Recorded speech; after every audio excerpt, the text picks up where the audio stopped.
माँ इस दुनिया का सबसे खूबसूरत शब्द है। दोस्तों, हमारे जीवन में माँ का सबसे अहम रोल होता है। एक माँ ही होती है जो हमारी पहली गुरु है। माँ के प्यार को मरते दम तक नहीं भूलना चाहिए। माँ ने हमारे लिए क्या नहीं किया और क्या क्या उसने कठिनाइयां झेली हैं, इसको हरदम याद रखना चाहिए।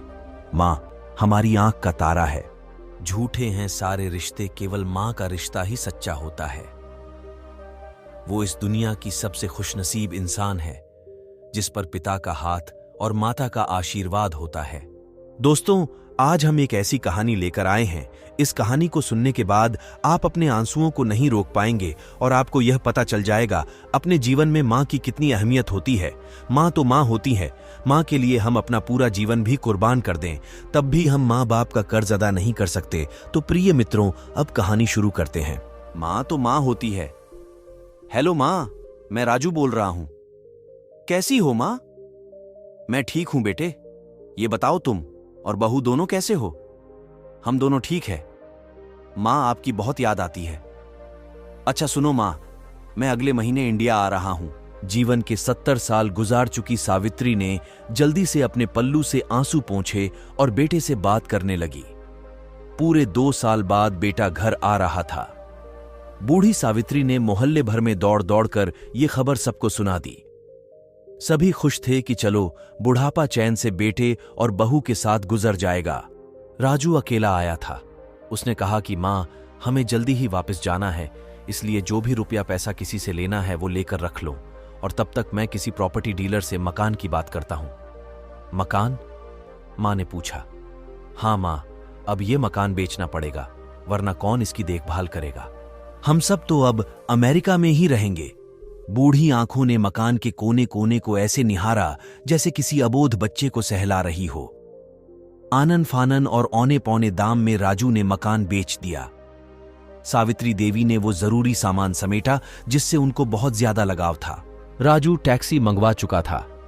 एयरपोर्ट पहुंचकर राजू ने कहा, मां, तुम यहां बैठो, मैं अंदर जाकर सामान की जांच और बोर्डिंग और वीजा का काम निपटा लेता हूं। ठीक है बेटे। सावित्री देवी वहीं पास की बेंच पर बैठ गई। काफी समय बीत चुका था। बाहर बैठी सावित्री देवी बार बार उस दरवाजे की तरफ देख रही थी जिसमें राजू गया था, लेकिन अभी तक बाहर नहीं आया। शायद अंदर बहुत भीड़ होगी सोचकर बूढ़ी आंखें फिर से टकटकी लगाए देखने लगती। अंधेरा हो चुका था। एयरपोर्ट के बाहर घमाघमी कम हो चुकी थी। मां जी, किससे मिलना है? एक कर्मचारी ने वृद्धा से पूछा। मेरा बेटा अंदर गया था टिकट लेने, वो मुझे अमेरिका लेकर जा रहा है, सावित्री देवी ने घबरा कर कहा। लेकिन अंदर तो कोई पैसेंजर नहीं है। अमेरिका जाने वाली फ्लाइट तो दोपहर में ही चली गई। क्या नाम था आपके बेटे का? कर्मचारी ने सवाल किया। राजू। सावित्री के चेहरे पे चिंता की लकीरें उभर आईं। कर्मचारी अंदर गया और कुछ देर बाद बाहर आकर बोला, मां जी, आपका बेटा राजू तो अमेरिका जाने वाली फ्लाइट से कब का जा चुका। क्या? वृद्धा की आंखों से आंसुओं का सैलाब फुट पड़ा। बूढ़ी मां का रोम रोम कांप उठा। किसी तरह वापस घर पहुंची जो अब बिक चुका था। रात में घर के बाहर चबूतरे पर ही सो गई। सुबह हुई तो दयालु मकान मालिक ने एक कमरा रहने को दे दिया। पति की पेंशन से घर का किराया और खाने का काम चलने लगा। समय गुजरने लगा। एक दिन मकान मालिक ने वृद्धा से पूछा, मां जी, क्यों नहीं आप अपने किसी रिश्तेदार के यहां चली जाए? अब आपकी उम्र भी बहुत हो गई, अकेली कब तक रह पाएंगी? हाँ, चली तो जाऊं, लेकिन कल को मेरा बेटा आया तो यहां फिर कौन उसका ख्याल रखेगा? आंखों से आंसू आने लग गए। प्रिय मित्रों, यह वीडियो आपको कैसी लगी कमेंट में जरूर बताएं और कभी भी अपने माता पिता का दिल ना दुखाना, क्योंकि मां बाप से बढ़कर इस दुनिया में कोई नहीं होता।